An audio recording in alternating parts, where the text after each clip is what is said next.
গুলি করে করে লাশ নামানো লাগছে স্যার, কিন্তু গুলি করলে মরে একটা, আহত হয় একটা, একটাই যায় স্যার, বাকিটি যায়। গুলি করি মরে একটা, আহত হয় একটা, একটাই যায় স্যার, বাকিটি যায় না। এইটা হলো স্যার সবচেয়ে বড় আতঙ্কের এবং দুশ্চিন্তার বিষয়।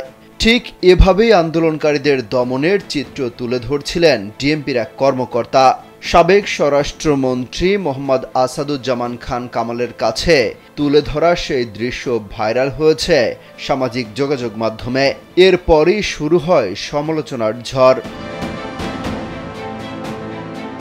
জানা গেছে ভিডিওতে থাকা ওই পুলিশ সদস্যের নাম মোহাম্মদ ইকবাল। তিনি ঢাকা মহানগর পুলিশের ওয়ারি বিভাগের ডিসি ছিলেন।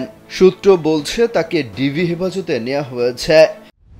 দেশের যে কোনো প্রান্ত থেকে অনলাইনে নিজেকে দক্ষ করুন ক্রিয়েটিভ আইটি ইনস্টিটিউটের সাথে।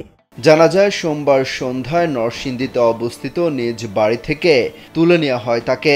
তিনি এখন ডিএমপির ডিবি হেফাজতে আছে এবং তাকে যাত্রাবাড়ি থানায় গ্রেপ্তার দেখানো হবে। ডিবির সংশ্লিষ্ট কর্মকর্তারা বলছেন তাকে গ্রেপ্তার দেখানো হতে পারে। বৈষম্য বিরোধী ছাত্র আন্দোলন এক পর্যায়ে রূপ নেয় সরকার পতনের গণ আন্দোলনে। ছাত্র জনতার গণ অভ্যুত্থানে পদত্যাগ করে দেশ ছাড়েন সাবেক প্রধানমন্ত্রী শেখ হাসিনা।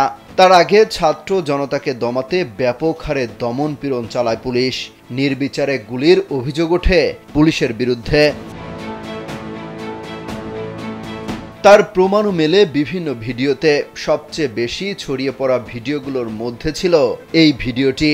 সেখানে এক পুলিশ সদস্যকে বলতে শোনা যায় গুলি করে হত্যার কথা। এ সময় সেখানে সাবেক আইজিপি চৌধুরী আব্দুল্লাল মামুনও উপস্থিত ছিলেন। আন্দোলনের পুরো সময় মোহাম্মদ ইকবাল ওয়ারি বিভাগের দায়িত্বে ছিলেন। যাত্রাবাড়ি ও শনিরাকড়া এলাকা তার আওতাধীন ছিল। আন্দোলনের সময় এই দুটি জায়গায় সবচেয়ে বেশি ঝুঁকিপূর্ণ ছিল। রীতিমতো রণক্ষেত্রে পরিণত হয় শনিরাকড়া, রায়েরবাগ, যাত্রাবাড়ি এলাকা।